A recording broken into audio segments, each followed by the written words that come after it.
Hey there, students. Welcome back. We're going to check out a little bit of our notes this week, see where we've been, where we're going, and one of the most important things about learning the cardiovascular system this week is that, yes, it's great to know all the parts. We need to know all the parts of the way the blood travels through the atriums, the ventricles of the heart, but at the same time, we want to give you some really valuable lessons in how to take care of your cardiovascular system throughout your life. It's one of those things that if you look at the health data, most of the Americans that run into cardiovascular problems can avoid many of them just by making 3 changes. Way back when I was in high school, good old Mr. Fry in 1983 had put on the board the 3 most important things in keeping your cardiovascular system, your heart, and your lungs healthy throughout your life.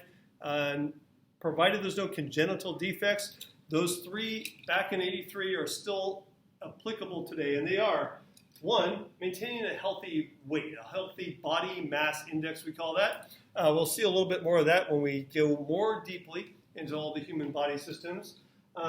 This one right here is the easiest, and it's simply do not smoke or vape. Now, it's the easiest. It makes it up onto the board again because not only is it one of the most basic things you can do to maintain your health, but it's an ongoing challenge, of course, especially when you look at teenagers and really throughout your life. The second you leave this school today, down the block, there's at least 4 or 5 shops that I can think of that I go by all the time when I'm biking home especially, and you see vape shops, smoke shops, pot shops down here, and I'm just being candid. That is an ongoing problem because we're having all these messages at school like, hey, don't smoke, don't vape. And then, oh, but by the way, just ignore all those shops down the street. Yes, that's what we're asking you to do. We're asking you to be a little bit stronger than all the advertisements that are being thrown at you all the time. And then finally, get about a half hour of physical exercise every day. That means when we get our resting heart rates in class, roughly doubling that for about a half an hour each and every day. This number right here is one of those arbitrary numbers at first. In other words, we're not putting units with it yet. But I am asking you to remember the arbitrary number here, 120 over 80. We'll talk a little bit more about what 120 what over 80 what. It has to do with measuring the pressure that are within your arteries. And when you can feel your heartbeat, you're feeling the places, the pulse points where the blood pressure is palpable. In other words, you can actually feel it with your fingers. Quick example on that, that was a plumbing example. Went away for a weekend with my wife and kids a couple of years ago. We almost never would be away for the entire weekend. This particular weekend, we were gone for the whole weekend. We left early on a Friday. We came back late on a Sunday. And I mention that because where I live here, we had great water pressure in this part of town. I thought, wow, this is fantastic. I put in a sprinkler system at one point, had all kinds of pressure, and I thought, wow, that's fantastic. Being a fairly new homeowner, I thought that was just, good luck. Turns out, after our long weekend, there was water leaking underneath from underneath our garage door at our house. What had happened while we had left is a pipe had burst. When the plumbers came by to fix it, it turns out the pipe had burst right in the center. They had very rarely seen that. It turned out the reason for the burst was most likely a continuously high water pressure in that part of town and at our house.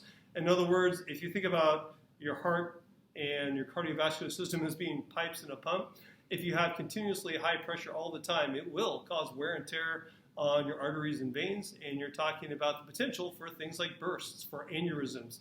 And we now, of course, have lower pressure at the house to guard against that sort of thing in the future, but in terms of your body, having lower pressure is a good thing. How do you maintain the lower pressure? There you go. Eat right, don't smoke, and get exercise.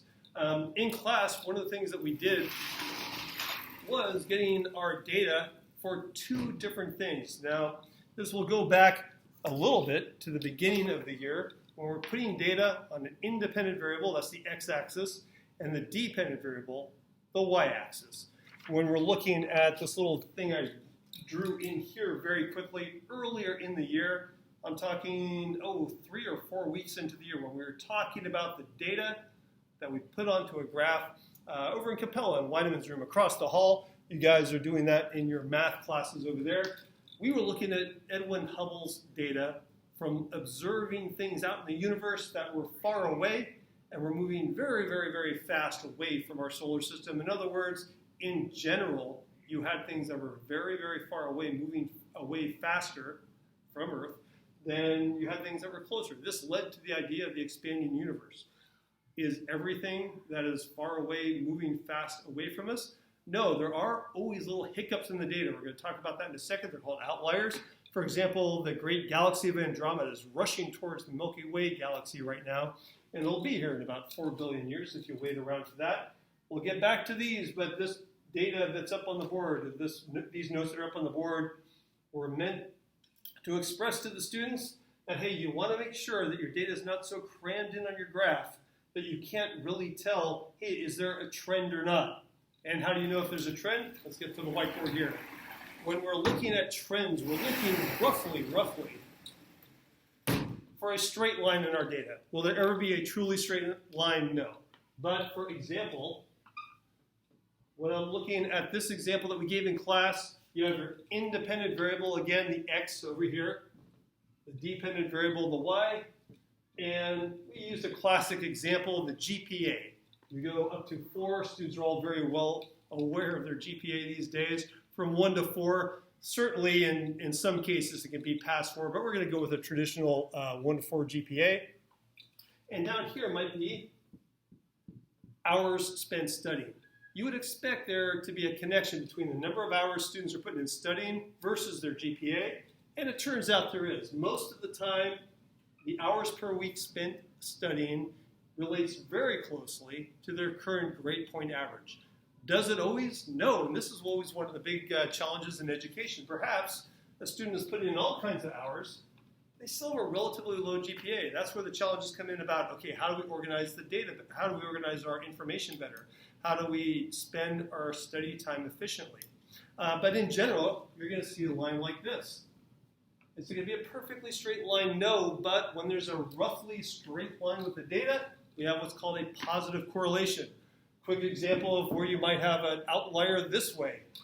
Way back in college days, I was a junior college over at Diablo Valley College. A friend of mine who was on the track team, we were in a history class together. Now, our history teacher had us take copious amounts of notes. That's lots and lots of notes. And he expected us to remember just about everything that was on there.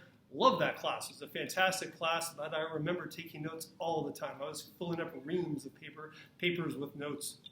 And a friend of mine, who's, again, we would often sit next to each other, he never took a note. He would listen intently. He would really pay attention, but he would not take a note because it wasn't something that he liked to do for one thing, and he aced every test. It used to drive me nuts because I was working really, really hard for that A, and he aced every test.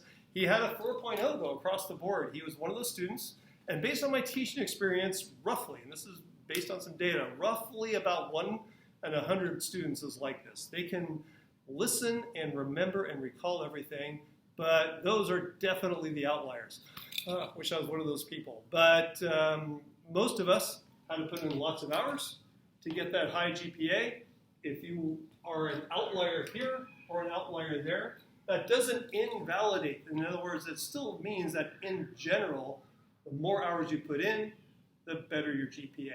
One last example in class that we gave is we did the same thing, and we had GPA over here, and down here, we had a student's height in centimeters. And as you might expect, it was a true scatter plot. These are scatter plot diagrams, by the way. There was no connection. The dots were all over the place. When you can't roughly make a straight line with the data, when it doesn't seem to trend up or trend down, as you would see in a negative correlation, if it's just scattered all over the place, there's probably no connection between the two pieces of data. So it's important when we're looking at health data, the last thing I want to wrap up with, based on the health data that's out there and tests on millions of people, literally, we can say that maintaining your health overall for your cardiovascular system is a matter of these three things: maintaining a healthy BMI, avoiding smoking and vaping throughout your life, and get at least a half an hour of exercise most every day. Get that heart rate up, dancing, swimming, rowing, running, whatever it takes. Have yourself a great day and a great end of your week 32, and we'll see you back here in class. Bye-bye.